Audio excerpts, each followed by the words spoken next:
पूर्व थर आम पढ़ते तृतीय श्रेणी जो तुम गणित बही अच्छे प्रथम वीडियो पढ़ते 20 पृष्ठ पर्यंत। तो आज आम पढ़ा 21 पृष्ठ रु कौन कही देख पे से आम पढ़लु गोटे विड़ार 10टा जो गोटे विड़ा थी से विड़ार केते थाए 10 है 10 रु आम 100 एक शतक पर्यंत पढ़लु शतक शतक जोटा एक शतक कि जेहेतु विषय अच्छे 2 शतक तो आम 2 शतक विषय आलोचना पढ़ू है कि तो ये देख एगुड़ी हूँ 100 कौन अच्छे पे 100 कमी देख 10टा बाड़ी थी 10टा काठी बिटा थी 1 2 3 4 5 6 7 8 9 10 है कि तो गुठे काठी बिटार जो 10टा थाए तन केतरा काठी बिटा अच्छे ये 10टी तन केतरा हम 10 20 30 40 50 60 70 80 90 100 बुझ 100टी काठी आम जाने गोटे काठी बिड़ार केतरा अच्छी 10टा से भाव केतरा काठी बिड़ा अच्छी ये 10टी काठी बिड़ा अच्छी 10टी काठी बिड़ार केतटा काठी अच्छी 100टा आ गोटे सिंपल भाषा कहवा गले 10टा काठी की नेले गोटे काठी बिड़ा हुए है 6 7 8 9 10 10टा काठी को नेले गोटे काठी बिड़ा हुए अर्थात 10टा काठी जहाँ गोटे काठी बिड़ा तो ये केतरा अच्छी 10टा काठी बिड़ा अच्छे है 10टा काठी बिड़ारे केतरा काठी अच्छी 100टी काठी अच्छी बुझीपार ठीक से भाव देख सारणी को देख 100 रु बड़ संख्या को लिखि स्थान घर पूरण कर तो आम ए कौन जानलु ये देख गोटे गोटे शतक काठी बिड़ा अच्छी 100टी काठी अच्छी तापर केते अच्छी गोटे अच्छी 100 आउ एक मिसी केते हुए पिला माने 101 ठीक सेमती देख ये केतरा अच्छी ये 100टा अच्छी काठी केतरा अच्छी 2टा 100 आउ 2 मिसिले केते होउची 102 ठीक सेमती ये तुम लक्ष्य कर ये केते अच्छी पिला माने 100 केतरा काठी अच्छी सिंगल 1 2 3 तीनटा काठी अच्छी 100 आउ 3 मिसिले केते हो पिला 103 103 एठाकू आम कौतरे लिखा अक्षर 103 ये लिखा ना तापर ता तल को देखा केतरा काठी अच्छी ये काठी बिड़ा केते अच्छी 100टी केतरा काठी अच्छी गोटे गोटे करके 4टी 100 आउ 4 मिसिक केते हम 104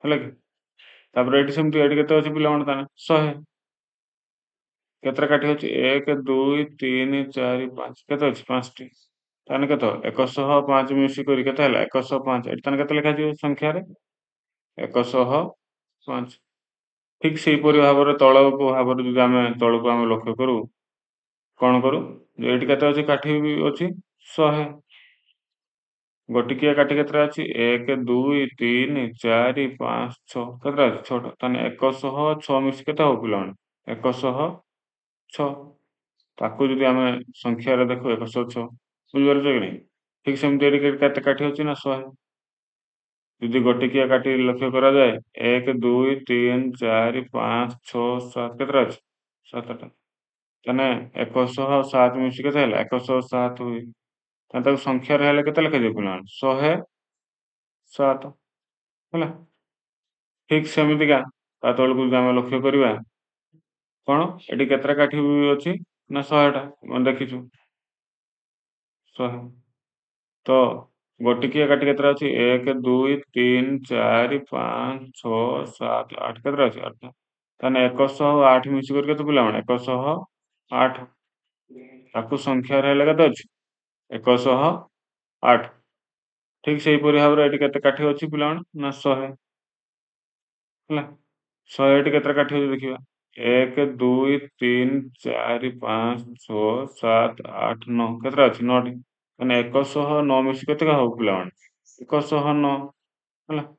109 ତାକୁ ଆମେ ସଂଖ୍ୟାରେ ଲେଖିଲେ 109। ଠିକ୍ ସେହିପରି ଏଠି କେତେଟା ଅଛି? 100ଟା। ଏଠି କାଠି ଏକଟିଆ କାଠି ଅଛି କି? ନାହିଁ। ତାହେଲେ କେତେଟା ହେଇଛି? ଗୋଟେ ଏକଟିଆ କାଠି କେତେଟା ଥିବ ତାହେଲେ? ଗୋଟେ ଯଦି ବିଡ଼ା ଅଛି କେତେଟା କାଠି ଥିବ? 10ଟା କାଠି ଥିବ। 1 2 3 4 5 6 7 8 9 10 10ଟା କାଠି ବିଡ଼ା ହେଲେ ସେ କ'ଣ କଲା ନା ଗୋଟେ ବିଡ଼ାକୁ 10ଟା କାଠି ହେଲେ ଗୋଟେ ବିଡ଼ା କାଠିକୁ ପଳେଇଲା। ତ 110 ମିଶି କେତେ ହେଲା? 110 ବୁଝିପାରିଲ ତ? ଏଠି 10 ଜାଣିଛ ଗୋଟେ କାଠି ବିଡ଼ାର ମାନେ 10 ତାହେଲେ 110। ଠିକ୍ ସେହିପରି ଭାବରେ କ'ଣ କହିଛି? ପୃଷ୍ଠା ଧାରରେ ଦିଆଯାଇଥିବା ସଂଖ୍ୟାକୁ ଖାଲି ସ୍ଥାନରେ ଲେଖ। ଦେଖ ଏଇଠି ଦେଖ ପିଲାମାନେ 100 ଅଛି, 100 ପରେ ତାପରେ ଛାଡ଼ି ଦେଇଛି, ତାପରେ 102 ଅଛି। ତାହେଲେ କେତେ ହବ ପିଲାମାନେ? 100 ପରେ 101,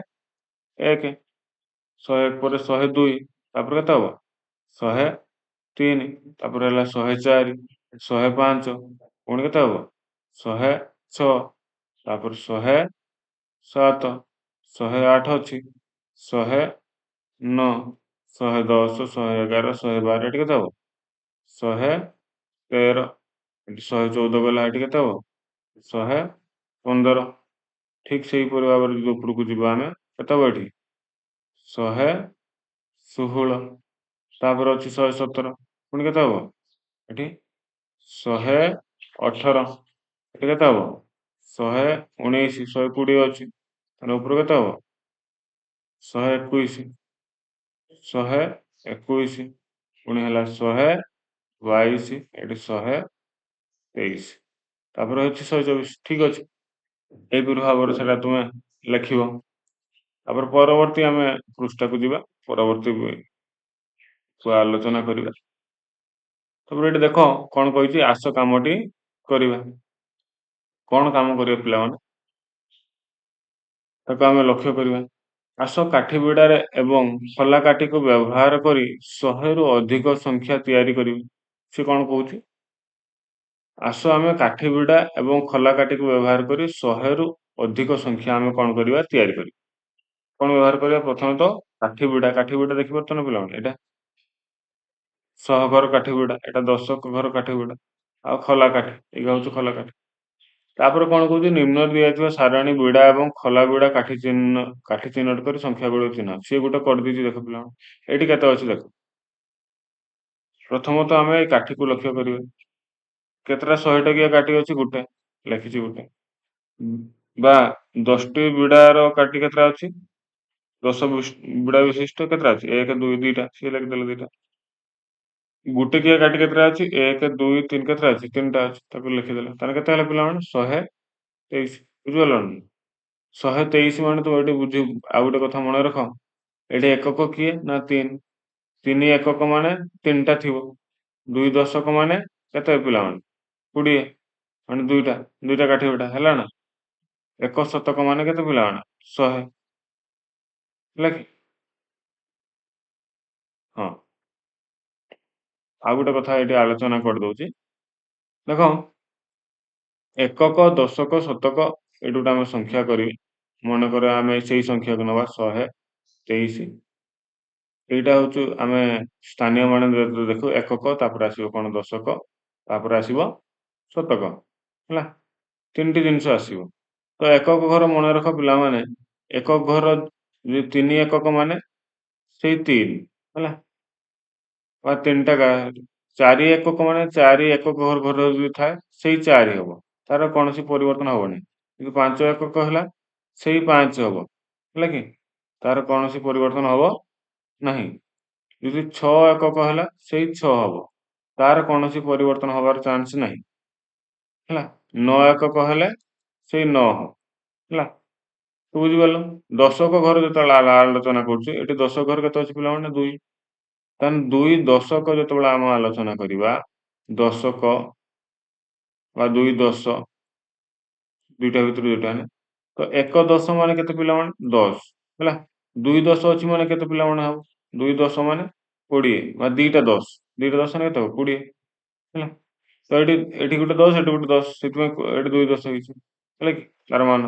ତାହେଲେ 3 ଦଶକ ମାନେ କେତେ ପିଲାମାନେ 3 ଦଶକ ହଉଛି 30। ସେମିତି 4 ଦଶକ ହେଲେ 40, 5 ଦଶକ ହେଲେ 50, 6 ଦଶକ ହେଲେ 60 ହେଲା କି 6 ଦଶକ ହେଲେ 60। ଠିକ ସେଇପରି ଭାବରେ 7 ଦଶକ ମାନେ 70, 8 ଦଶକ ମାନେ 80, 9 ଦଶକ ମାନେ 90 ହେଲା। 10 ଦଶକ ମାନେ କେତେ 100 ହେଲା। 10 ଦଶକ ମାନେ 100 ବା 1 ଶତକକୁ 10 ଦଶକ 100 ବା 1 ଶତକ ମଧ୍ୟ ତାକୁ କୁହାଯାଏ। ବୁଝିପାରିଲ ତାର ମାନ ପରିବର୍ତ୍ତନ ହେଲା। ଠିକ ସେଇପରି ଆଉ ଗୋଟେ ମୁଁ ତୁମମାନଙ୍କୁ ଏବେ କହିଦଉଛି। ଦେଖ ଏଠି ଆମେ ଜାଣିଛେ 1 ଶତକ ଘର ସେଠି କେତେ ଥିଲା 100। 1 ଶତକ ମାନେ କେତେ ପିଲାମାନେ ନା 100। ଆଉ 2 ଶତକ ମାନେ 2 ଶତକ ହଉଛି 200। ଠିକ ସେଇପରି ଭାବରେ 3 ଶତକ ମାନେ 3 ଶତକ କହିଲେ 300କୁ ବୁଝାଯାଏ।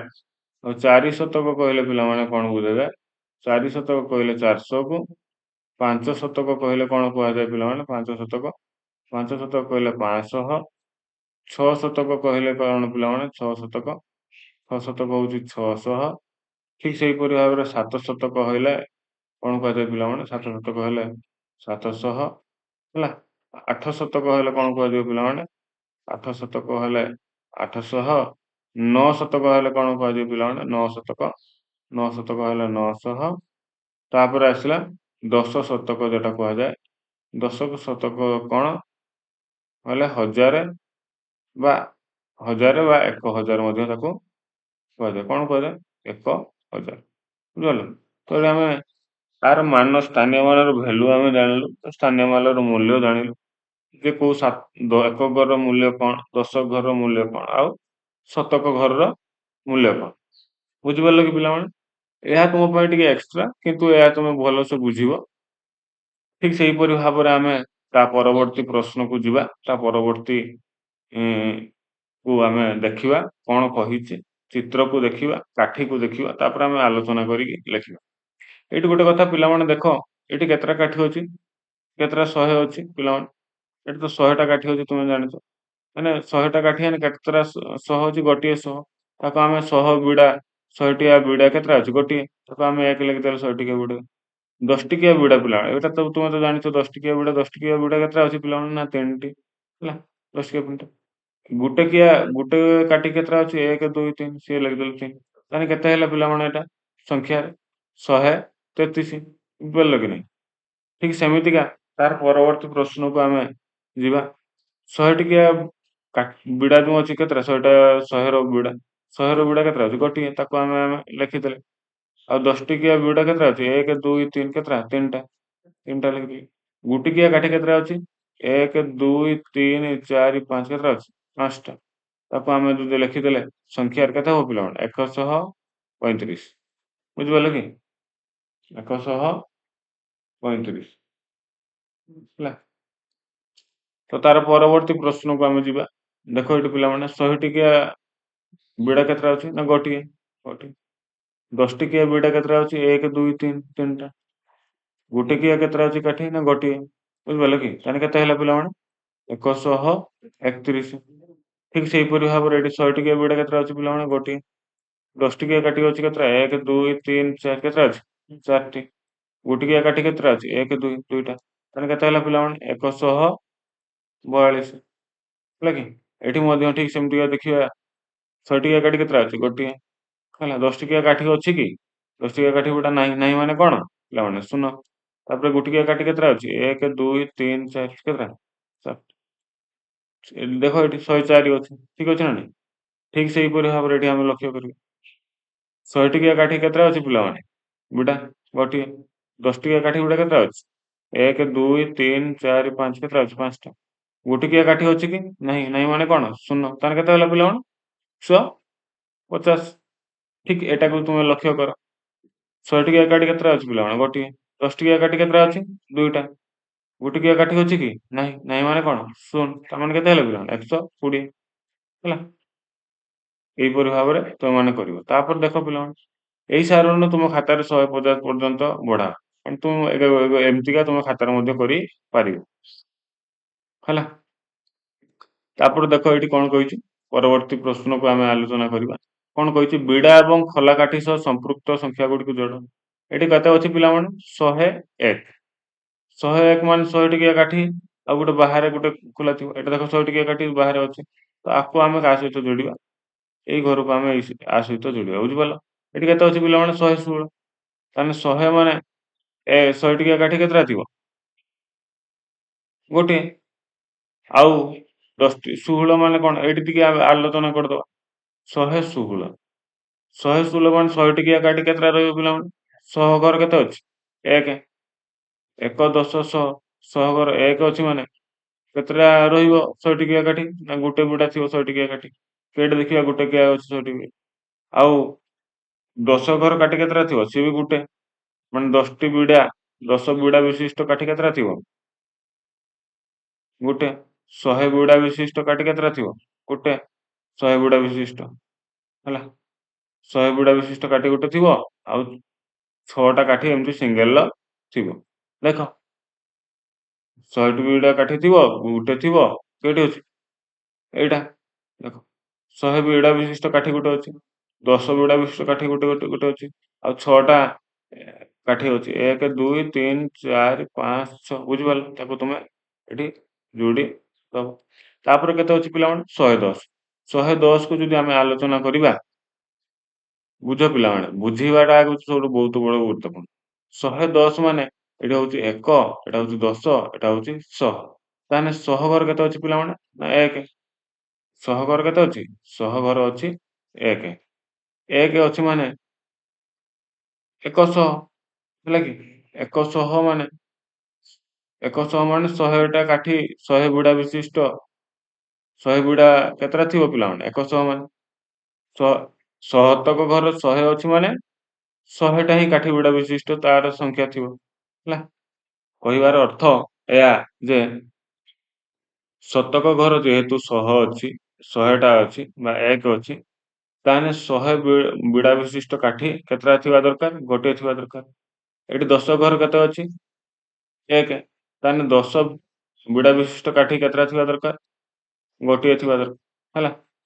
ଆଉ 1 ଘର କେତେ ଅଛି? ନାହିଁ। 0 ଅଛି ମାନେ ନାହିଁ, ଏଠି ଥିବନି। ତାହେଲେ 100 କଣ ଚିତ୍ରରେ ଗୋଟେ 100 ବିଡା ବିଶିଷ୍ଟ ଗୋଟେ ଥିବ, ଆଉ 10 ବିଡା ବିଶିଷ୍ଟ ଗୋଟେ ଥିଲେ, ତାକୁ ଆମେ ଯଦି ଯୋଡ଼ି ଦେଲେ ତାହେଲେ ସେ କଣ ହେଇଯିବ? ଠିକ୍ ହେଇଯିବ। ଦେଖିପାରୁଛ କି ନାହିଁ? ଏଟା ଦେଖ 100 ବିଡା ବିଶିଷ୍ଟ ଗୋଟେ କାଠି ଅଛି, ଆଉ 10 ଗୋଟେ ଅଛି। ହେଲା। ଠିକ୍ ସେମିତି 100 ମାନେ 100 ଟିକିଆ ବିଡା ଗୋଟେ ଥିବ, ଏଟା ହେଇ ଯୋଡ଼ି ଦେଲେ। 140 ମାନେ ଦେଖ ପିଲାମାନେ, ଏଇଟା ଗୋଟେ ଆଉ ତୁମେ ଟିକେ ବୁଝ। 140 ଏଠି ଶତକ ଘର କେତେ ଅଛି ପିଲାମାନେ? 1। ତାହେଲେ 1 ଶତକ ମାନେ, ତାହେଲେ 1 ଶତକ ମାନେ କେତେ ପିଲାମାନେ? 100। ତାହେଲେ 100 ବିଡା ବିଶିଷ୍ଟ କାଠି କେତେଟା ଥିବ? ଗୋଟିଏ ଥିବ ଚିତ୍ରରେ। 100 ବିଡା ବିଶିଷ୍ଟ କାଠି ଗୋଟିଏ ଥିବ। ଏଠି 4 କଣ? 4 ହଉଛି ଦଶକ। 4 ଦଶକ ମାନେ ପିଲାମାନେ କେତେ? 40। 4 ଦଶକ ମାନେ 40, 400 ଲେଖିଦେଇଛି ହେଲା। 4 ଦଶକ ମାନେ 40। ତ 40 ମାନେ ଏଠି 4 ଦଶକ ମାନେ 4 ଦଶକ ମାନେ କେତେ? 40। ତାହେଲେ 10 ବିଡା ବିଶିଷ୍ଟ କେତେଟା ଥିବ ପିଲାମାନେ? 4ଟା। ଆଉ 1 ଘର ନାହିଁ ମାନେ 0 ଥିବ। ତାହେଲେ ଏଇଟା କୋଉଠି ଅଛି ପିଲାମାନେ? ଏଟା ଦେଖ 100 ବିଡା ବିଶିଷ୍ଟ ଗୋଟେ ଅଛି, ଆଉ 4ଟା 10 ବାଲା ଅଛି। 1 2 3 4। ବୁଝିପାରିଲ କି ନାହିଁ? ଠିକ୍ ସେହିପରି ଭାବରେ ତୁମେ ବୁଝ। ତାପରେ ନେକ୍ସଟ କୁ ଯିବା। କଥା କୁହା ପାତ୍ରକୁ ଫେରିଆସ। ପୂର୍ବରୁ ଯେମିତି ତୁମେ ପଢିଥିଲ କଥା କୁହା ପାତ୍ର, ସେଠିକି ତୁମକୁ କଣ କହିଛି? ସେଠିକି ତୁମକୁ ଫେରି ଆସିବା ପାଇଁ କହିଛି। ତ ଏଇଠି ଆମେ ଆଲୋଚନା କରିବା।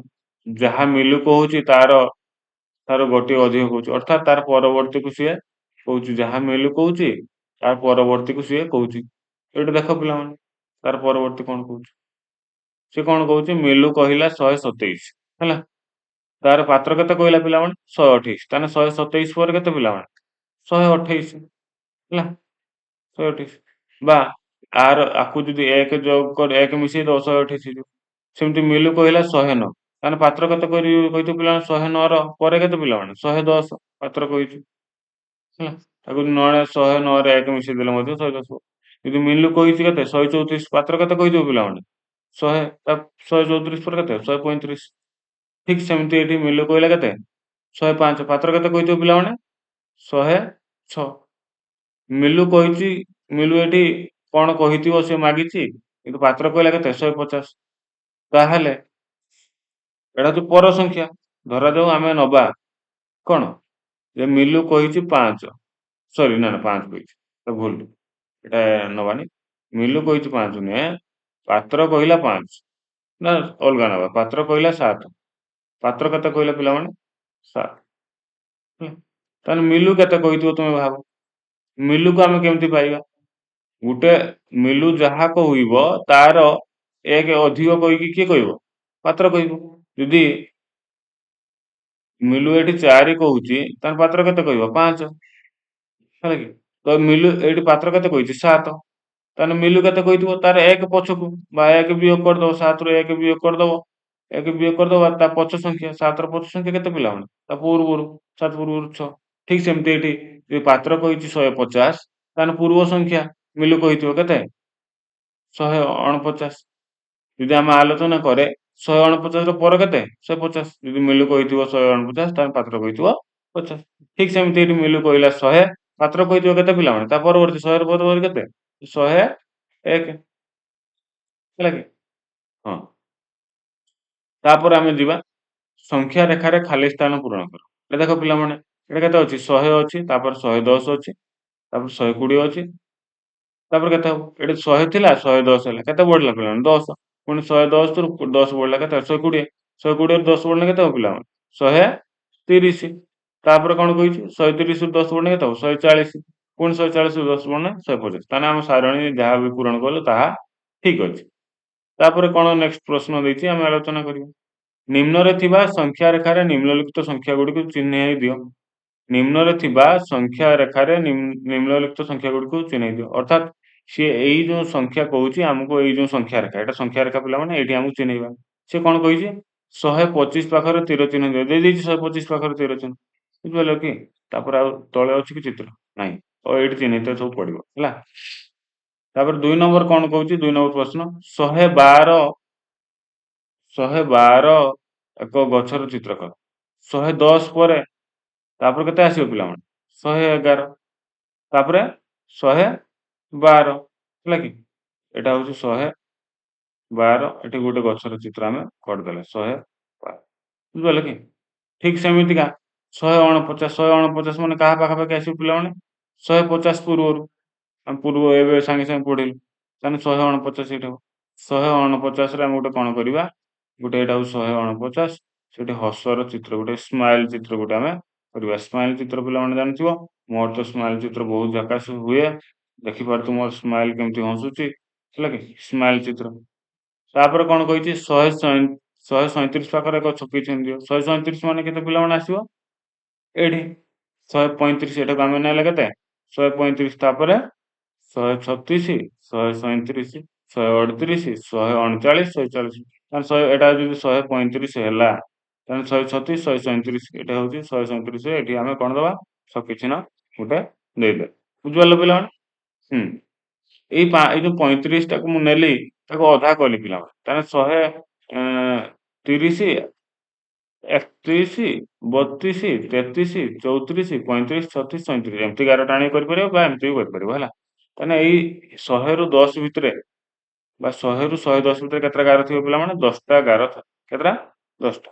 ଏଠି 100 ହେଲା, ତାପରେ 101, 102, 103, 104, 100, ଦେଖ 1 2 1 2 3 4 5 6 7 8 9 10, এটা ମିଶିକି 10ଟା ଗାର ହେଲା। ତାପରେ ଦେଖ ପରବର୍ତ୍ତୀକୁ ଦେଖିବା, ଆସ ଖେଳିବା। କଣ କରିବା, ଆସ ଆମେ ଖେଳିବା। କଣ କହିଛି ଯେ ତାଳି, ଚୁଟକି ଆଉ ଥପ। ତାଳି ଦେଖୁଥିବ ପିଲାମାନେ, ଏଇଟା ହଉଛି ତାଳି ମାରୁଛି। ଚୁଟକି କେମିତି ଚୁଟକି ମାରନ୍ତି ଦେଖିଛ ନା, ଏଇ ଚୁଟକି। ଆଉ ଥପ କହିଲେ ଯେମିତି ଆଣ୍ଠୁରେ ବାଡଉଛି। ତାପରେ ସେ କଣ କହିଛି, ମୁଁ ତାଳି, ଚୁଟକି ଏବଂ ଥପ କରି ସଂଖ୍ୟା ସୃଷ୍ଟି କରିପାରିବି। ମୁଁ ସଂଖ୍ୟା ତିଆରି କରୁଛି, ତୁମେ ଅନୁମାନ କର। କଣ କହିଛି, ଗୋଟେ ତାଳି ହଉଛି କେତେକୁ ବୁଝାଯାଏ, ଥରେ ଯଦି ତାଳି ମାରିଲା 100କୁ ବୁଝାଯାଏ, ଦିଥର ତାଳି ମାରିଲା 200। ଠିକ ସେମିତି ଗୋଟେ ଚୁଟକି କେତେକୁ ବୁଝାଯାଏ 10, ଦିଥର ଚୁଟକି ମାରିଲେ 200। ଠିକ ସେମିତି ଗୋଟେ ଥପ କହିଲେ 1 ବୁଝାଏ, 2 ଥର ଥପ କହିଲେ 2 କି ସୂଚାଏ। ଠିକ୍ ସେହିପରି ଭାବରେ ଯଦି ଆମେ ଦେଖୁ ହେଲା, ତୁମେ ବିଦ୍ୟାଳୟରେ ତୁମେମାନେ ଏମିତି ଖେଳିବ, ହେଲା କି? ଯେମିତି ତୁମେ ତୁମ ସାଙ୍ଗ ଦ୍ୱାରା ଆଲୋଚନା କରିବ, ତାପରେ ତୁମେମାନେ କ'ଣ କରିବ? ଖେଳିବ। ତାପରେ ଦେଖ ଏଇଠି ଗୋଟେ କ'ଣ କହୁଛି, ଏହି ଖେଳକୁ 2ଟି ଦଳ ମଧ୍ୟରେ ଖେଳାଯିବ। ଏହି ଖେଳକୁ କେତେଟା ଦଳ ମଧ୍ୟରେ? 2ଟା ଦଳ କରିବ। ତୁମେ 2ଟା ଦଳ ଅନୁମାନ କରିବ, ଗୋଟେ ଦଳ ଏଇ ସବୁ ତାଳି, ଚୁଟକି, ଥପ କରିବ, ଅନ୍ୟ ଦଳ ସଂଖ୍ୟା କହିବ, ହେଲା କି? ତ ଏଇ ଖେଳଟି 2 ଦଳ ମଧ୍ୟରେ ଖେଳାଯିବ। ଗୋଟିଏ ଦଳ ତାଳି, ଚୁଟକି, ଥପ ବ୍ୟବହାର କରି ଏବଂ ସଂଖ୍ୟା ସୂଚନା ଦେବ। ଅନ୍ୟ ଦଳକୁ ଏହାକୁ ଅନୁମାନ କରିକି କହିବ। ଉଦାହରଣ, ତାଳି, ଚୁଟକି, ଥପର ଅର୍ଥ 123। ଦେଖ 123 ମାନେ ଗୋଟେ ପିଲାମାନେ ଏଠି ଅନୁମାନ କର। 123 ମାନେ କେତେ ଥର ତାଳି ମାରିବ? ଥରେ ତାଳି ମାରିବ, ହେଲା। ଚୁଟକି କେତେ ଥର ମାରିବ ପିଲାମାନେ? 2 ଥର ଚୁଟକି ମାରିବ, 2 ଥର ଚୁଟକି। ଥରେ ତାଳି ମାରିବ ଆଉ 2 ଥର ଚୁଟକି ଆଉ 3 ଥର ଥପ କହିବ। କେତେ କହିବ? 3 ଥର ଥପ, ହେଲା। 3 ଥର ଥପ। ଏବେ ଆସ 150ରୁ ଅଧିକ ଗଣନା ଶିଖିବା। ଆମେ ସେତେବେଳେ 150 ପର୍ଯ୍ୟନ୍ତ ଦେଖିଲେ, ପଢିଲେ।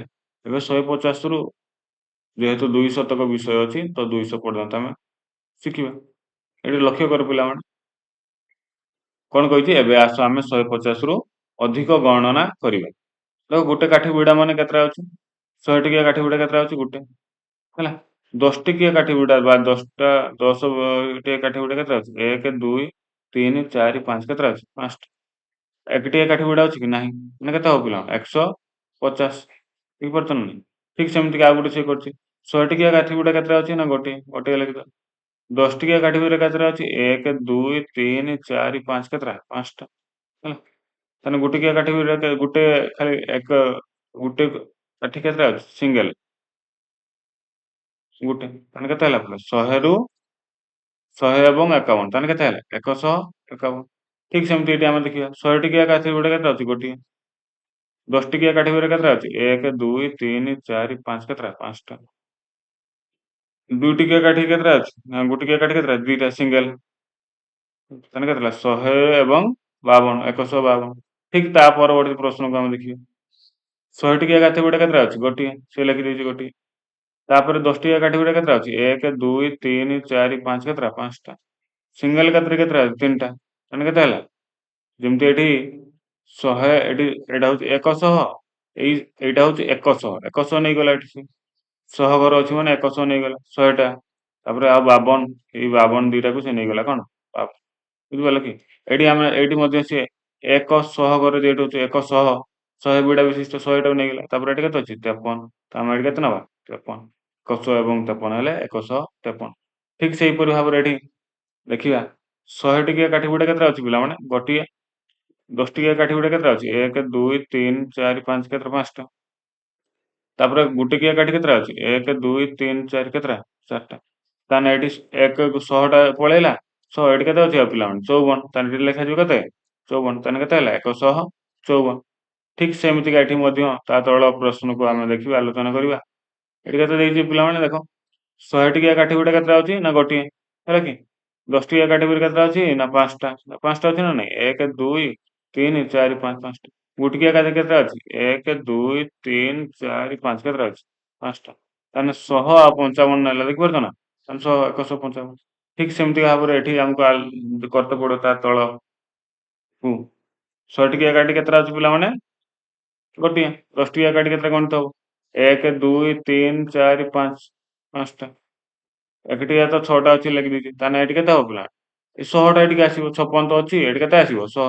ତାହେଲେ 100 ଏବଂ 56 ହେଲେ 156। ଠିକ୍ ସେମିତିକା ଏଠି ଦେଖ। ଏଠି ତ ଗୋଟିକିଆ ଲେଖିଦେଇଛି, 10ଟିଆ ଲେଖିଦେଇଛି, ଖାଲି 100ଟିଆ। 100ଟିଆ କେତେଟା ଅଛି? ଗୋଟେ। ତାକୁ ଲେଖିଦେଲେ। ତାପରେ ଏଇ 100ଟା ଏଠି ପଳେଇଲା। କେତେ ହେଲା ଏଠି? 100 ହେଲା। ଆଉ କେତେ କୋଉଟା ଯିବ ପିଲାମାନେ? 57ଟା ଯିବ। 157। ଏଠି କିନ୍ତୁ ଆମକୁ ସବୁଗୁଡା କରତେ ପଡିବ। ଦେଖ 100 ଟିକିଆ ଗାଡି କେତେଟା ବିଡା ଅଛି ପିଲାମାନେ? ଗୋଟିଏ। 10 ଟିକିଆ ଗାଡି କେତେଟା ବିଡା ଅଛି? 1, 2, 3, 4, 5 କେତେଟା? 5ଟା। 1 ଟିକିଆ ଗାଡି କେତେଟା ଅଛି? 1, 2, 3, 4, 5, 6, 7, 8 କେତେଟା ଅଛି? 8ଟା। ତାହେଲେ କେତେ ହବ? ଏଇଟା 100ଟା ଏଠିକି ପଳେଇଲା। କେତେ ପଳେଇବ? ହବ ଯିବ ପିଲାମାନେ 100। ଆଉ ଏଠି କେତେ ହବ? ଦୁଇଟା ସଂଖ୍ୟା ଗଲେ 58। ତାହେଲେ କେତେ ହେଲା? 158। ଠିକ୍ ସେମିତିକା ଏଠିକି ଆମେ ଯିବା 100 ଟିକିଆ କାଟିଗୁଡେ। କିନ୍ତୁ ମନେ ରଖ ପିଲାମାନେ, ଗୋଟେ ସଂଖ୍ୟା ଲେଖିଲା ବେଳେ ଡାହାଣ ପଟ ଆଡୁ ଲେଖିବ ହେଲା। ଆଗେ ଗୋଟିକିଆ କାଠିରୁ ଲେଖିବ। ଏଠି କେତେଟା ଅଛି ପିଲାମାନେ? 9ଟା ଥିବ। 1 2 3 4 5 6 7 8 9। ଗୋଟିକିଆ କାଠି କେତେଟା ଅଛି? 9ଟା। 10 ଟିକିଆ କାଠି କେତେଟା ଅଛି? ନା 1 2 3 4 5। କେତେଟା ଅଛି? 5ଟା। ତାପରେ 100 ଟିକିଆ କାଠି କେତେଟା ଅଛି? ଗୋଟିଏ। ତାହେଲେ ଏଇ ପୁଣି ଏଟା କେତେ ହବ? 100 ଟିକିଆ କାଠି ଏଠି ପଳେଇ ଆସିଲା 100, ଆଉ ଏଠି କେତେ ଅଛି? 59, 159। ହେଲା କି? ଏହିପରି ଭାବରେ ତୁମେ ବୁଝିଲ। ହେଲା। ଏଇ ସାରଣୀ ତମ ଖାତା କର 200 ପର୍ଯ୍ୟନ୍ତ। ସେ କହୁଛି କଣ ଏମିତିଆ କରିକି ତୁମେ କଣ କର 200 ପର୍ଯ୍ୟନ୍ତ କରିବ। ମଜା ଲାଗିବ ପିଲାମାନେ। ହେଲା, ତୁମମାନେ କରିବ। ତାପରେ ଦେଖ ଏଇଠି, ଏଇଠୁ ଆମେ ଆଲୋଚନା କରି କରି ଯିବା।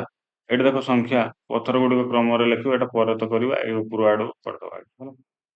ତାପରେ କୁହ କଣ କହିଛି? ଆସ କରିବା। କଣ କରିବ ପିଲାମାନେ? ସମସ୍ୟାର ସମାଧାନ କରିବ। କଣ କହିଛି? ଗିନା ପରି ଏକ ଛୋଟ ପାତ୍ରରେ ବୁଟ, ମଟର, ଚଣା ମଞ୍ଜି ଭରି ଦିଅ। ଗୋଟେ ଗିନାରେ କଣ କର? ଗୋଟେ ଗିନା ପରେ ଏକ ଛୋଟ ପାତ୍ରରେ ବୁଟ ଆଉ ମଟର, ଚଣା ମଞ୍ଜି ଭରି ଦିଅ। ଦେଖ ଏଇଠି ଭରି ଦେଇଛି ବୁଟ ଆଉ ମଟର, ଚଣା ଭରି ଦେଇଛି ନା ନାଇଁ? ହଁ। ପାତ୍ରକୁ ଭଲ ଭାବରେ ଦେଖ। ପାତ୍ରଟାକୁ ଭଲ ଭାବରେ ଦେଖ। ଏଥିରେ କେତେ ମଞ୍ଜି ଅଛି ତାହା ଅନୁମାନ କରି କୁହ। ଏଠି କେତେ ମଞ୍ଜି ଅଛି ତୁମେ ଭାବୁଛି କୁହ? କେତେ ଅଛି? ଅନୁମାନ କରି କୁହ। 100 କି 200 କି 150 କି 300 କି ଯାହା ଥିବ। 180 ପାଖାପାଖି ଥିବ ମୁଁ ଅନୁମାନ କରୁଛି। ତୁମେ ଅନୁମାନ ମଞ୍ଜି ସଂଖ୍ୟାଟି କେତେ? ତୁମେ କେତେ ଅନୁମାନ କରୁଛ? 180ଟି। ବର୍ତ୍ତମାନ ତାକୁ କଣ କରିବ? ପ୍ରକୃତରେ ଗଣିବ। ହେଲା, ଗୋଟେ ଗୋଟେ କରି ଗଣିବ। କେତେଟା ହେଲା ତୁମେ ଗଣିକି ଲେଖିବ। କେତେଟା ହବ? ମୁଁ ଗଣିଥିଲି ଗୋଟେ ପାତ୍ରରେ, ଏତେ ଅନୁମାନ କରି କେତେଟା ଗଣିଲି? 190ଟା ଗଣିଲି। ମୁଁ 10ଟା 190ଟା ପ୍ରକୃତରେ ଗଣିଲି। ଏଟା ପ୍ରକୃତ ମାପ। ହେଲା କି? ସେ କହୁଛି ଯେ ତୁମେ ଅନୁମାନ କରିଥିବା ସଂଖ୍ୟା ଆଉ ପ୍ରକୃତ ସଂଖ୍ୟା କେତେ ନିକଟତର? କାହାର ନିକଟତର? 200 ର କେତେ ନିକଟତର? କେତେ ନିକଟତର? ଆମେ ଅନୁମାନ କରିଥିଲେ କେତେ? 180। 200 ର ନିକଟତର ମାନେ 20 ନିକଟତର ହବ। 20 ନିକଟତର। ତାପରେ ପ୍ରକୃତରେ ଗଣିଗଲୁ କେତେ? 10 ନିକଟତର। 180 ହେଲେ 20 ର କେତେ ନିକଟତର? ପ୍ରକୃତ ସଂଖ୍ୟା କେତେ ନିକଟତର? 200ରେ 200 ଯଦି ଆମେ ଗୋଟେ ସଂଖ୍ୟାକୁ ନିଆଯାଏ 200 ର କେତେ ନିକଟତର ହବ? 180 ଟା 20 ନିକଟତର। ଆଉ ଏଠି 190ଟା ହେଲେ 10 ନିକଟତର। ଅନୁମାନ କରି କୁହ କେତେ ଗିନା ମଞ୍ଜିରେ ପାଖାପାଖି 200ଟି ମଞ୍ଜି ପାଇବ? ଯଦି ତୁମେ ଅନୁମାନ କରି କୁହ କେତେଟା ପାଇବ? କେତେଟା? ଗୋଟେ ଗିନାର ତ ହଉନି, ଦିଟା ଗିନାର ହେଲେ 100ରୁ ଅଧିକ ପାଇଯିବା। ହେଲା, ନା ସରି 200ରୁ ଅଧିକ ପାଇଯିବା। ତାପରେ ଦେଖ ଏଇଠି ପିଲାମାନେ, ମୁଁ ସଂଖ୍ୟା ରେଖାରେ 200 ଦେଖେଇ ପାରିବି। ସଂଖ୍ୟା ରେଖାରେ କେତେ ଦେଖେଇ ପାରିବ ପିଲାମାନେ? 200। କେତେ ଦେଖେଇ ପାରିବ? ଗୋଟେ ହଉଛି 150 ଆଉ ଗୋଟେ 50। ତାକୁ ମିଶେଇଲେ ସଂଖ୍ୟା ରେଖାରେ 200 କେମିତି ଚିହ୍ନଟ କରି ଦେଖ। ଏଟା 200 ପର୍ଯ୍ୟନ୍ତ ଅଛି। 0ରୁ 200 ପର୍ଯ୍ୟନ୍ତ କେତେ କେତେ ଯାଇଛି ପିଲାମାନେ? 20 20 ହେଇକି ଯାଇଛି। ପ୍ରଥମେ ଡେଇଁଲା କେତେ? 150। ଏଇଟା ହଉଛି 150। ହେଲା, ତାପରେ ଡେଇଁଲା 50। ତାହେଲେ କେତେ ହେଲା? 200 ପର୍ଯ୍ୟନ୍ତ ସିଏ ଗଲା। ତାପରେ କଣ କହିଛି? ଆଉ ଗୋଟେ 140 ଆଉ 60। 140 ଆଉ କୁଆଡେ ଗଲା ରେ? 140 ଆଉ 60। ଦେଖ ଏଠି, ଆକୁ ଆମେ ସଂଖ୍ୟା ରେଖାରେ ଏଠି ଯଦି ଦର୍ଶେଇବା କେତେ ହବ? ଏଠି ତ 20 ଅଂଶ ନେଇ ହବନି। 100 10 20 30 40 50 ନାହିଁ। ଏଇ ଯଦି ଆମେ ନେଉ 140 160 ଏଇଠି ହବ 160 180। ହେଲା, ତାପରେ ଏଠି ହେଲା କେତେ? 150ଟା ଏଠି ହବ ରେ। 60 70। ହଁ ଠିକ ଅଛି। ତାପରେ ଏଠି ହବ କେତେ? 120। ତାପରେ ଏଠି ହବ 100। ତାପରେ ଏଠି ହବ 80। ତାପରେ ଏଠି ହବ କେତେ? 60। ଏଠି ହବ 40। ଏଠି ହବ 20। ହେଲା, ଏଠି ଦେଖ ଥରେ ଡେଇଁଲା କେତେ? 140 ତାପରେ 60। ଅର୍ଥାତ୍ ତାର କହିବାର ଅର୍ଥ ଯେ କେଉଁ ଯେମିତି 100 ଆମେ କେତେ କେତେ ମିଶେଇବା ଶିଖିଲୁ। ଠିକ୍ ସେମିତି ଏଠି ଆମେ 200 ମଧ୍ୟ କେତେ କେତେ ମିଶେଇବା ହବ ସେ ତମକୁ ଶିଖେଇବା ପାଇଁ ଏଇଟା ଚାହୁଁଛି। ତାପରେ କଣ ଦେଇଛି ଏଇଠି ଦେଖ। ଯଦି ଆମେ ଏକ୍ଜାମ୍ପଲ ଆଉ ଗୋଟେ ନଉ, ଦେଖ ମୁଁ 0ରୁ ଡେଇଁଲି କେତେ 120 ଏଠି ହେଲା। ତାପରେ କେତେ ଡେଇଁବି, କେତେ ଡେଇଁବି ପିଲାମାନେ 80 ଡେଇଁବି, ଏଠି 80 ହେଲା। ଏଠି 120 ଆଉ ଏଇଠି 80, ଏତିକ ଡେଇଁଲେ ହିଁ ମୁଁ 200 ଘର ପହଞ୍ଚି ପାରିବି। ଥରେ ଡେଇଁବି 120 ଆଉ ଥରେ 80, ଅର୍ଥାତ୍ 120 ଯୁକ୍ତ 80 ହେଲେ 200 ହଉଛି। ତ ତାପରେ କଣ କହିଛି, ପଥର ଗୁଡ଼ିକ ଉପରେ କ୍ରମରେ ସଂଖ୍ୟା ଗୁଡ଼ିକ ଲେଖ। ଏଠି କେତେ ଲେଖା ହେଇଛି 150 ଲେଖା ହେଇଛି, ଏଠି ସଂଖ୍ୟା ଲେଖିବ ତାପରେ କେତେ ହବ 151, 152, 153, 154, ଏଟା କେତେ ହବ 155, 156, ତାପରେ ହେଲେ 157, 158 ହେଲା, 159, 160, 161, 162, 163 ଅଛି, 164, 165, 166, ଏଠି 167 ହେଲା। ତାପରେ ହେଲା 168, 169, ତାପରେ ଯଦି ଆମେ ଉପରକୁ ଯାଉ କେତେ ହବ ପିଲାମାନେ ଏଇଟା 170, 171, 172, ତାପରେ ଆସିଲା 173 ହେଲା। ତାପରେ ଯିବା 174, 175, 176, 177 ତ ହେଲା। ତାପରେ 178 ହେଲା, 179 ଆଉ ଏଠି ଆସିବ କଣ 180, 181, ଉପରେ ଅଛି 182, ଏମିତି 182 ହେଲା।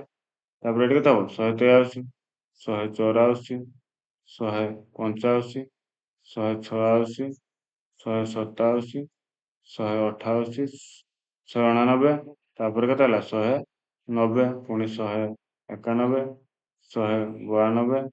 193, 194, 195, 196, 197, 198, 159, 200 ହେଲା କି। ତାହେଲେ ଆମେ ଏଠି ଦେଖ ପିଲାମାନେ, ମାନେ କେତେରୁ 150ରୁ 200 ପର୍ଯ୍ୟନ୍ତ ସଂଖ୍ୟା ଆମେ ଶିଖିଗଲୁ, ବୁଝିପାରିଲ କି। ତାପରେ ଏଠି ଦେଖିବା, ଆସ କାମଟିକୁ କରିବା। ଦେଖ ଗୋଟେ ବେଙ୍ଗ ଡିଆଁ ଖେଳ, କଣ ଡିଆଁ ଖେଳ ପିଲାମାନେ, ନା ବେଙ୍ଗ ଡିଆଁ ଖେଳ ହେଲା।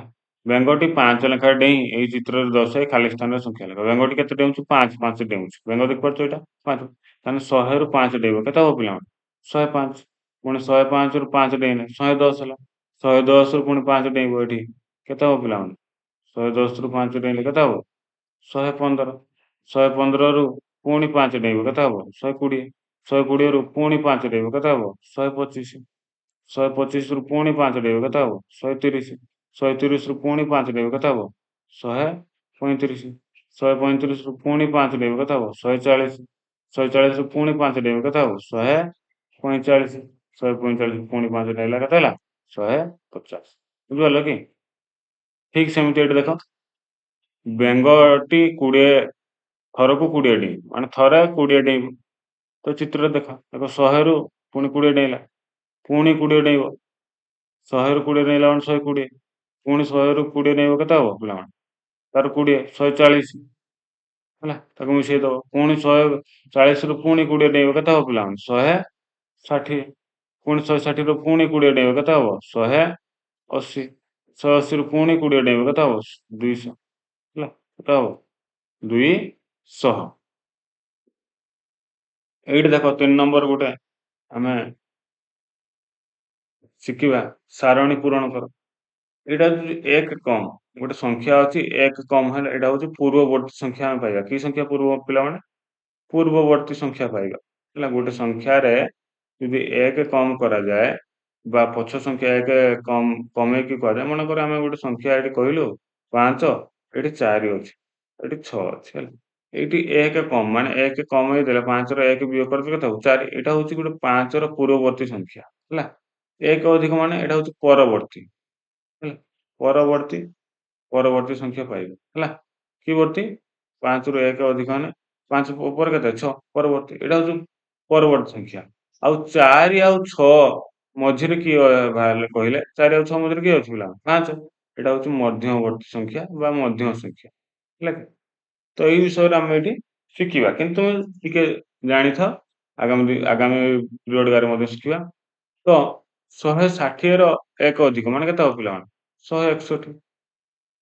ଠିକ୍ ସେହିପରି 129ରୁ 1 ଅଧିକ ମାନେ ପରେ କେତେ ହବ? 130। 127ରୁ 1 ଅଧିକ ମାନେ କେତେ ପିଲାମାନେ? 128। ଠିକ୍ ସେହିପରି ଭାବରେ 134ରୁ 1 ଅଧିକ କେତେ ହବ ପିଲାମାନେ? 135। 158ରୁ 1 ଅଧିକ କେତେ ହବ ପିଲାମାନେ? 159। 1 ଅଧିକ କହିଛି, ତାପରେ 1 କମ୍, ତାହେଲେ 159ରେ 1 କମ୍ ମାନେ ପଛକୁ କେତେ ହବ ପିଲାମାନେ? 160 ପଛକୁ କେତେ? 159, ହେଲା କି? ତାପରେ 129ର ତା ପଛକୁ କେତେ ହବ? 1 ପଛକୁ କେତେ ହବ? 128, ହେଲା କି? 127ର 1 କମ୍ କରିବ କେତେ ହବ ପିଲାମାନେ? 186 ପଛ ସଂଖ୍ୟା। 134ର 1 ପଛ ସଂଖ୍ୟା କେତେ କର? 1 ପଛେଇବ କେତେ ହବ? 133। ଠିକ୍ ସେମିତିକା 158ର 1 ପଛେଇବ କେତେ ହବ? 157। ବୁଝିପାରିଲ କି? ହଁ। ତାପରେ ଦେଖ ଏଠି ନିମ୍ନରେ ସଂଖ୍ୟା ଗୁଡ଼ିକ ତିଆରି କରିବା ପାଇଁ ଅତି କମରେ 2ଟି ଭିନ୍ନ ଉପାୟ ତିଆରି କର, ହେଲା। ସେ କହୁଛି କଣ? 4 ନମ୍ବର କଣ କହୁଛି ଯେ କାଠି ବିଡ଼ା ଏବଂ ଖୋଲା କାଠି ବ୍ୟବହାର କରି 125 ସଂଖ୍ୟାକୁ ଦର୍ଶା। କାଠି ବିଡ଼ା ଆଉ ଖୋଲା କାଠି, ଆମେ 100 ଟିକିଆ କାଠି ବିଡ଼ା ଗୋଟେ ନେଇଯିବା, 125 ସଂଖ୍ୟାକୁ ଦର୍ଶିତ କହିଛି ନା, 100 ଟିକିଆ କାଠି ବିଡ଼ା ଗୋଟେ ନେଇଗଲେ, ହେଲା। 125 ମାନେ ପିଲାମାନେ ଜାଣିଥିବ 100 ଟିକିଆ କାଠି ବିଡ଼ା କେତେ ହବ? ଗୋଟେ ହବ। 10 ଟିକିଆ କାଠି ବିଡ଼ା କେତେ ହବ? ଦିଟା। ଗୋଟିକିଆ କାଠି କେତେଟା ହବ? ଗୋଟିକିଆ କାଠି କେତେଟା ହବ? 5ଟା, ହେଲା କି ନାହିଁ? ଠିକ୍ ସେମିତି କଣ କହିଛି? ସଂଖ୍ୟା ମାଳିରେ ଦର୍ଶାଅ। ସଂଖ୍ୟା ମାଳି ଦେଖିବୁ, ସଂଖ୍ୟା ମାଳିରେ ତମର ସ୍କୁଲରେ ଥିବ ଦେଖିବୁ। ତାପରେ ସଂଖ୍ୟା ରେଖାରେ ଦର୍ଶାଅ ସିଏ କହିଛି। ସଂଖ୍ୟା ରେଖାରେ ମାନେ ଆମେ ଏଠି କେତେ ନେବା? ଏକ ସଂଖ୍ୟା ରେଖାରେ 170କୁ ଦର୍ଶାଅ, ତାହେଲେ ଏଠି ଆମେ କେତେରୁ ନେବା? 100ରୁ ନେଇଯିବା, ହେଲା କି? ଏଠି କେତେ ନେଲା? 100। 100ରୁ କେତେ ଭିତରେ ନେବା? 200 ଭିତରେ। ତାହେଲେ 100ରୁ 200 ମିଶିଲେ କେତେ ନେଲା? 110। 110 ଏଠି କେତେ ହେଲା? 120 ଏଠି, 130 ଏଠି, 140 ଏଠି, 150 ଏଠି, 160 ଏଠି, 170 ଏଠି, 180 ଏଠି ହଉଛି 190। ତାହେଲେ 170 କେଟା ପିଲାମାନେ? ଏଇଟା ଦେଖିପାରିଲ? ତାକୁ ଚିହ୍ନେଇ ଦେଲେ ସଂଖ୍ୟା। ମାଳିଟା ତୁମେ କରିବ, ନହେଲେ ନେକ୍ସଟ ପରବର୍ତ୍ତୀ ଭିଡ଼ିଓରେ କମେଣ୍ଟ କରିବ, ମୁଁ ତୁମମାନଙ୍କୁ ଜଣେଇଦେବି, ହେଲା କି? ଠିକ୍ ସେହିପରି ଭାବରେ 5 ନମ୍ବରକୁ ଆମେ ଯିବା। 5 ନମ୍ବର କଣ କହିଛି ଦେଖ? ନିମ୍ନ ସାରଣୀ ଗୁଡ଼ିକ ପୂରଣ କର। ଏଇ ସାରଣୀ ଯେଉଁ ଅଛି ତାକୁ ଆମେ ପୂରଣ କରିତେ କହୁଛୁ। ଦେଖ 100 ଟିକିଆ କାଠି ବିଡ଼ା କେତେଟା ଅଛି ପିଲାମାନେ? ଗୋଟିଏ। 10 ଟିକିଆ କାଠି ବିଡ଼ା କେତେଟା ଅଛି? ଗୋଟିଏ। 1 ଟିକିଆ କାଠି କେତେଟା ଅଛି? 4ଟା। ତାହେଲେ କେତେ ହେଲା? 100ରୁ ଏଠି ଦେଖ 1 ମାନେ 100 ଅଛି ନା, 1 ପଳେଇ ଆସିଲା 100। କେତେ ଅଧିକ ହଉଛି ପିଲାମାନେ? 100ରୁ 14 ଅଧିକ, ତାକୁ ଲେଖି ଦେଲେ। ଠିକ୍ ସେମିତିକା ଆମକୁ ଏଠି ସବୁ କରତେ ପଡ଼ିବ। ଏଠି କେତେ ଅଛି ପିଲାମାନେ? 132। 132 ମାନେ କଣ ହବ? 100 ଟିକିଆ କେତେଟା 100 ଅଛି ପିଲାମାନେ? ଗୋଟେ। କେତେ ଅଧିକ? 32 ଅଧିକ, 32 ଲେଖିଦେଲେ। ତାହେଲେ ଏଇଠି ଆମେ ଜାଣିଲେ ଗୋଟିକିଆ କାଠି କେତେଟା ହବ? 2ଟା। 10 ଟିକିଆ କାଠି କେତେଟା ହବ? 3ଟା। 10 ବିଡ଼ା ବିଶିଷ୍ଟ। 1 2 ଆଉ ଗୋଟେ 3। 100 ଟିକିଆ ବିଡ଼ା କେତେଟା ହବ? ମୁଁ ତ ଏତେ କହିପାରୁନି। 100 ଟିକିଆ କାଠି ବିଡ଼ା ବିଶିଷ୍ଟ, ଏଇଟା ଗୋଟେ ଭାବିନିଅ 100 ଟିକିଆ, ଏମିତିକା ତୁମେ କରିବ, ହେଲା। ବିଡ଼ା ବିଶିଷ୍ଟ କେତେଟା ହବ? ଗୋଟେ। ତାହେଲେ କେତେ ହେଲା ପିଲା? 132। ବୁଝିପାରିଲ? ଠିକ୍ ସେମିତିକା ଏଠି ଦେଖ 100 ଟିକିଆ କାଠି ବିଡ଼ା କେତେଟା ଅଛି? ଗୋଟେ। 10 ଟିକିଆ ବିଡ଼ା କେତେଟା ଅଛି? 5ଟା। ଗୋଟିକିଆ କେତେଟା ଅଛି? 4ଟା। ତାହେଲେ କେତେ ହେଲା? 154। ଏଠି ତୁମେ ଲେଖିଦେଇ ପାରିବ। ତାହେଲେ କେତେ? 100ରୁ ଏଇଠୁ ମାନେ କେତେ ଅଧିକ? 100ରୁ 54 ଅଧିକ। ତାହେଲେ 100 ଏବଂ କେତେ? 54 ଅଧିକ, ହେଲା କି? ତାପରେ ଦେଇଛି ଗୋଟେ ସଂଖ୍ୟା ଦେଇଛି। ସଂଖ୍ୟା ମାନେ ଏଠି କେତେ ଅଛି? 172। 172 ମାନେ ଏଠି କେତେ ହବ? 100ରୁ କେତେ ଅଧିକ? 72 ଅଧିକ। 72 ଅଧିକ। ତାହେଲେ 100 ଏଠିକି ପଳେଇ ଆସିଲା, 72କୁ 72 ଏଠି ଲେଖିଦେବା। ତାହେଲେ 100 ଟିକିଆ କାଠି କେତେଟା ହବ? ବିଡ଼ା 100 ବିଡ଼ା ବିଶିଷ୍ଟ କାଠି କେତେଟା ହବ? 100 ବିଡ଼ା ବିଶିଷ୍ଟ କାଠି, ଏଇଟା ହଉଛି 100 ବିଡ଼ା ବିଶିଷ୍ଟ କାଠି ଗୋଟେ ହେଇଗଲା। 10 ଟିକିଆ ବିଡ଼ା କାଠି କେତେଟା ହବ? 7ଟା। 1 2 3 4 5 6 ଆଉ 7 ଆଉ ଗୋଟିକିଆ କାଠି କେତେଟା ହବ 2ଟା ହେଲା କି ନାହିଁ? ତୁମେ କିନ୍ତୁ ଭଲସେ କରିବ ଏଇଟା ବୁଝେଇବା ପାଇଁ ମୁଁ କରିଦଉଛି ହେଲା। ଏମିତି 108 100ରୁ 8 ଅଧିକ 100ରୁ 8 ଅଧିକ ହେଲା। 100ରୁ 8 ଅଧିକ ମାନେ 1 0 8 ତାହେଲେ 100 ବିଡ଼ା ବିଶିଷ୍ଟ କାଠି କେତେଟା ହେଲା? ଗୋଟେ ହେଇଗଲା 100 ବିଡ଼ା ବିଶିଷ୍ଟ। 10 ଘର ନାହିଁ ମାନେ କରିବାର ନାହିଁ। ଗୋଟିକିଆ କାଠି କେତେଟା ହବ? 8ଟା 1 2 3 4 5 6 7 8 ବୁଝିପାରିଲ? ଏଠି ମଧ୍ୟ ସେମିତି ଦେଖ 150ରୁ 30 ଅଧିକ କେତେ ହବ ପିଲାମାନେ? ଆମେ ମିଶେଇ ଦବା 180 1 8 0 ହେଲା। ତାହେଲେ ଦେଖ ଏଠି 100 ବିଡ଼ା ବିଶିଷ୍ଟ କାଠି କେତେଟା ହବ ପିଲାମାନେ? ଗୋଟିଏ। 10 ଟିକିଆ କାଠି 10 ବିଡ଼ା ବିଶିଷ୍ଟ କାଠି କେତେଟା ହବ? 8ଟା 1 2 3 4 5 6 7 8 ଆଉ ଗୋଟିକିଆ କାଠି ଅଛି କି? ନାହିଁ ଶୂନ ମାନେ କରାଯିବ ନାହିଁ। ଠିକ୍ ସେମିତି ତାର ପରବର୍ତ୍ତୀ ପ୍ରଶ୍ନକୁ ଯିବା।